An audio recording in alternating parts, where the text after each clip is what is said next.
भाइयों बहनों नमस्कार। मैं वैद्य विनोद कुमार शर्मा एक बार फिर आपके सामने लेके आया हूँ येलो अरहर लैंटिन।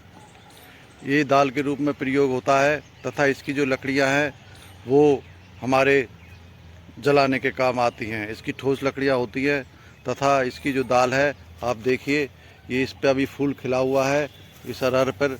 ये इसी तरीके से हम पूरे खेतों में लगाते हैं और ये खेतों में लगी हुई है। मैं वहीं पर हूँ और ये हमारे उष्णकटिबंधीय देश प्रदेश व पूरी दुनिया में एशियाई देशों में मुख्य रूप से पाई जाती है। और ये इसमें कार्बोहाइड्रेट और प्रोटीन बहुत ही मुख्य मात्रा में होता है तथा ये पचने में भी हार्ड होती है थोड़ा। इसको खाने के बाद भूख देर से लगती है।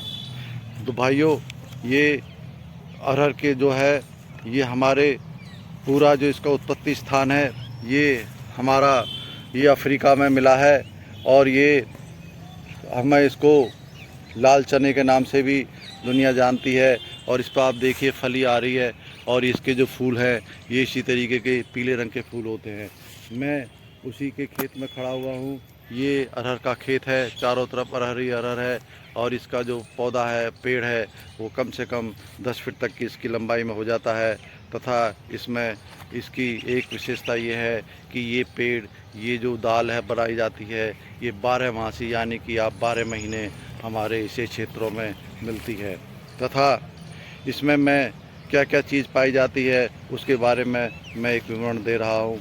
इसमें जो इसकी दाल होती है ये इसमें प्रोटीन 100 ग्राम में 22.86 ग्राम, कैलोरी 343 होती है, आयरन 3.09 मिलीग्राम, फाइबर आहार 17.1 ग्राम, कैल्शियम 57 मिलीग्राम और कार्बोहाइड्रेट 62.86 ग्राम, फैट 1.43 ग्राम तथा विटामिन डी, सी और B6 कुछ मात्रा में पाए जाते हैं।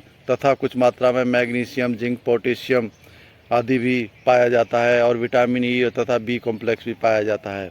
और भाइयों, ये दाल मुख्य रूप से पूरी दुनिया खाती है और हमारे देश में तो बहुतायत में इसको खाया जाता है।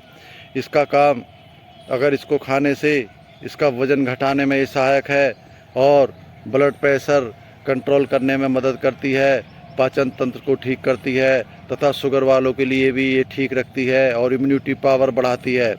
पत्तों का काढ़ा पीने से मलेरिया ठीक होता है और घाव भी ठीक करते हैं, सूजन भी ठीक करती है तथा पत्तों का पीसकर का लेप बना करके सिर पे लगाने से सिर दर्द भी ठीक होता है और पत्तों का काढ़ा बनाकर पीने से गले का इन्फेक्शन भी ठीक होता है तथा बुखार में भी आराम मिलता है। और स्नान करने से पहले पानी में पत्तों को डालने से खुजली दूर होती है और पत्ते चबाने से इसकी मुंह की बदबू भी ठीक होती है और तथा इसको कब्ज भी इससे ठीक होती है।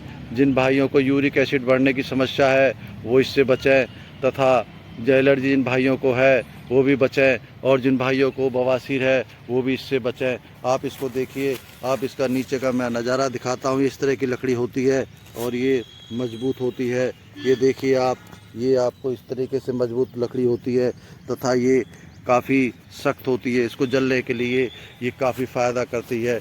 ये आप ठीक से देख लीजिए, ये इस तरह का इसमें फूल होता है और इस पर फली भी देखो, ये फली आ रही है, आप देखिए ठीक से, ये इस तरह की फली है। और इसके पत्तों को भी यूज़ किया जाता है दवाई के रूप में और इसको आहार के रूप में तो हम खाते ही हैं। ये आप देख रहे हैं, ये इस तरीके का जो वो है फूल है, उसके बाद फली है। तो इसलिए हमें इसको समय समय पर अच्छी तरीके से खाना चाहिए तथा ये हमारी कई बीमारियां से बचा कर रखता है और इसका हम यूज़ करने से हमें हमेशा ठीक रहने के लिए बिल्कुल बहुत बढ़िया है, बहुत ही पौष्टिक है। तो इसके लिए भाइयों, ये मैं इसके अरहर के खेत में ही खड़ा होकर के ये आपको जानकारी दे रहा हूँ। ये देखिए आप, ये पूरी चारों तरफ ये इसका खेत है और अरहर पैदा की जा रही है। ये हमारे लिए बहुत ही उपयोगी है और हमें अच्छी तरीके से इसको हमें बना करके कम से कम 8 दिन में 2 बार तो ज़रूर ही खाना चाहिए, जिससे शरीर की जो पौष्टिकता है वो बनी रहेगी। धन्यवाद।